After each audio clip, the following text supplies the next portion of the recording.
mtoto wako hauna chochote, unasema sasa nifanyeje? Hebu nichukue tu ili nisolve tatizo nilonalo. Nikipata 200 kule nitarejesha, lakini 100 nitaibakisha nyumbani. Katika mazingira hayo magumu ndio natupelekea tuingie kwa mikataba tu ya ovyo haraka haraka kwa sababu ya niendelea kuwasisitiza na kuwaomba jamani. Ukiwa na mkataba umekubana sana. Sababu ukisha saini ule mkataba, haijalishi una hali gani, tayari ni kifungo chako. Na watu wengine unajua kuna watu tu wanakupa bodaboda au si bajaji, anakuwa tu na roho ya utu. Kama nimekoma bwana nakusikiliza. Nimekoma bwana nakusikiliza. Lakini kuna ambao wako hivyo. Umekoma ya kwanza, ya pili, ya tatu, umelipa miezi 8, umelipa mwaka, umebakisha miezi 2 uje kuchukua bodaboda yako. Lakini ushamtumikia kwa muda mrefu. Kwa hata kama unapita kwenye changamoto nyingi kiasi gani, as long ule mkataba hauna sifa au unaona unakubana sana, niendelee kuwaomba jamani, tusisaini hiyo mkataba, inatufunga.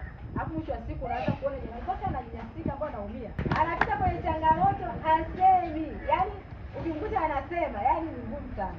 Ukiwake kimuuliza vipi, hamna shida, hamna shida.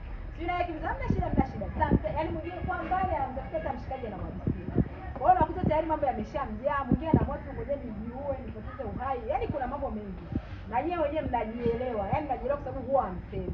Kwa hiyo niendelee kuwaomba. Ule mkataba umekubana kwa aina yoyote. Jamani, jaribu kuongea na yule mhusika. Jamani naona hivi siwezi.